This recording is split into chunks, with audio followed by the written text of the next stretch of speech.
아동복을 맨 처음에 제작을 하고 싶다라고 생각을 해서 도전을 하려고 했었던 건 양말이긴 했었어요. 근데 양말은 사이즈도 많고 제작을 할 때 코스트가 너무 높았어요. 성인 양말이랑 다르게 아동 양말은 사이즈도 좀 여러 개가 있고요. 그리고 결코 싸지 않았어요. 제가 느끼기엔.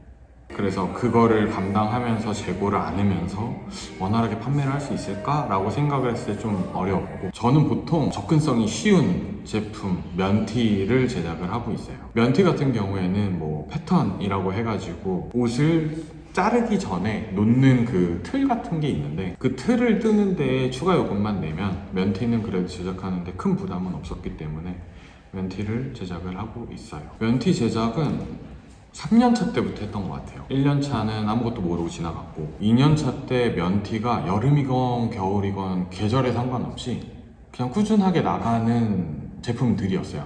3년차 때는 이 면티를 사이즈를 몇 개를 해가지고 만들면 괜찮겠다라고 생각을 해서 여러 업체들을 찾아봤었고, 그 업체들을 찾아보던 과정 중에서 제일 괜찮고 제일 그래도 약속을 잘 지키는 업체를 선정을 해가지고 지금 제작을 하고 있죠. 제작을 하게 되면 최소 단위가 정말 최소로 정말 좋은 업체를 선정을 했다라고 하면 10단위겠지만, 그렇지 않은 경우엔 100개 정도 만들어야 되는데 최소로만 잡아도 몇백만 원의 돈이 묶이게 되어요. 근데 뭐 1년차 때 우연찮게 어떠한 상품이 너무 잘 나가서 그걸 제작을 하겠다라고 해가지고 제작을 하는 것도 물론 좋은 방법이지만, 잘 되었을 때 좋은 방법이고, 안 되었을 때에는 그게 고스란히 돈이 묶이고 고스란히 재고를 보관해야 돼요.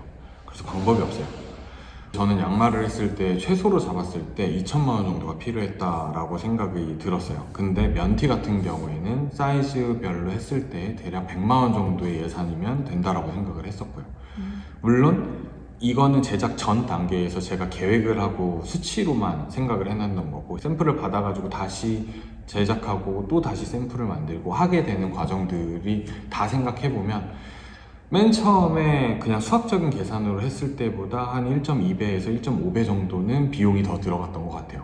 예를 들어 100만 원 정도의 예산을 생각을 했다면 150만 원 정도의 실질적으로는 그 비용이 들어갔던 것 같고, 그 비용이 쭉 판매가 되면 모르겠는데 그렇지 않은 경우에 묶이는 돈이에요. 그래서 그것들을 잘 생각을 하고 주문을 하는 편이죠.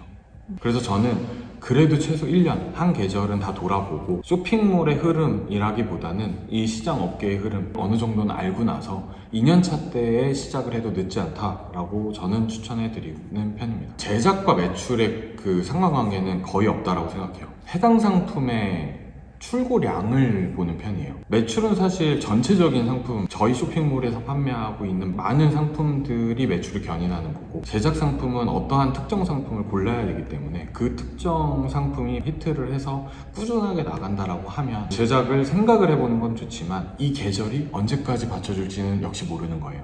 여름 상품이 터질 수도 있고 겨울 상품이 터질 수도 있는데, 사실 겨울 상품을 원활하게 판매를 하려면 여름부터 준비를 차곡차곡 잘 해서 겨울에 짠 하고 나와야 겨울에 쭉 판매가 된다라고 생각을 하기 때문에 조금 호흡을 길게 가져가야 된다라고 생각하는 편이에요. 아동복은 보통 가격 경쟁이 심하다, 그리고 마진이 적다라고 알려진 카테고리 중에 하나이긴 해요. 근데 그 이유가 네이버나 이런 데에서 도매 매장에서 요청을 하는 최소가를 맞추지 않고 판매를 하는 업체들이 워낙에 많기 때문에 그런 거라고 생각을 드는데, 최저가 경쟁을 저는 하지 않는 편입니다. 네이버에만 목매지 않아요. 네이버에서만 내가 판매를 하거나 쿠팡에서만 판매를 해야 된다라고 하면 가격이 굉장히 중요한 메리트가 될 수밖에 없어요. 왜냐면 같은 상품인 걸 뻔히 알고 있고, 흔히 말해 시장에 똑같이 들어가가지고 시장가를 맞춰야 판매가 될 거잖아요.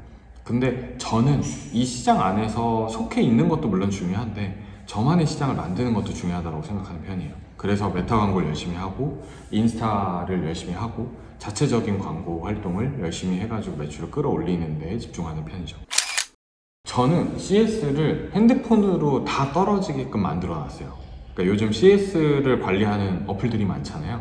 그 어플들을 홈페이지에 다 연동을 해놨고, 그것들이 이제 다 핸드폰으로 카톡처럼 연락이 오게끔 만들어요. 그리고 저는 병적으로 연락이 오는 거를 다 확인해요. 그렇기 때문에 고객한테 연락이 오는 거를 일단 아침에 일어나서 빨리빨리 다 처리를 하고요, 핸드폰으로. 그리고 중간중간 이동하거나 뭐 회의를 하거나 기타 등등을 할 때에도 오는 걸 거의 실시간으로 답을 해주려고 노력하는 편이에요. 왜냐하면 고객 입장에서 이걸 주문했을 때의 마음을 저는 생각하는 편이에요. 고객 입장에서는 아이들한테 이 옷을 빨리 사서 아이들이 입고 이쁘게 입는 모습을 상상하면서 샀을 텐데, 주문량이 생산량보다 많아지면 어쩔 수 없이 고객은 기다려야 돼요.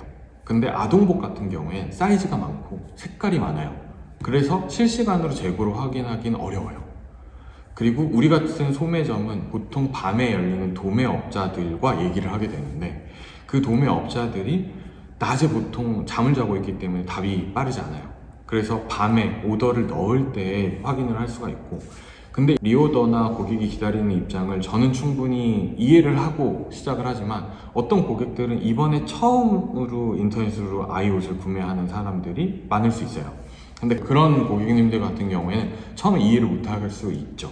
그래서 홈페이지, 상세 페이지, 그리고 주문을 한 다음날 뭐 상품이 오래 걸릴 것 같으면 안내를 해드리는 편이에요. 저도 물론 아이를 키우니까. 그래서 이 상품이 언제까지 기다려야 되고 언제까지 배송이 되고, 또 우리도 비슷한 마음으로 이 상품을 기다리고 있다라는 거를 웬만하면 글로 써서 보내주는 편이죠. 제가 남자이다 보니까 이걸 처음에 전화로 얘기를 하다 보니까 일단 시간이 너무 오래 걸리고요. 그리고 제가 목소리가 낮다 보니까 약간 분위기 다운된 것처럼 생각을 하세요. 그래서 보통은 카톡으로 아니면 메시지로 다 연락을 하는 편이죠. 고객들이 주문한 거에 과반 이상 입고되면 빨리빨리 부분 배송을 보내요.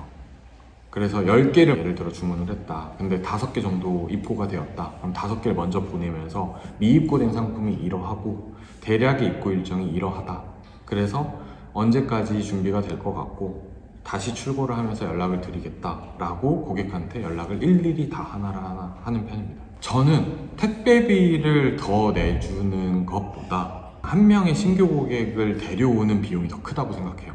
우리 쇼핑몰에서 구매를 한 고객이 재구매로 하게 만들거나 아니면 우리 브랜드 이름을 듣고 그래도 좋다라는 느낌을 받으려면 배송이 빨라야 되는데, 시장 자체가 리오더가 길고 입고가 빨리빨리 안 되긴 하는 거는 알고 있잖아요.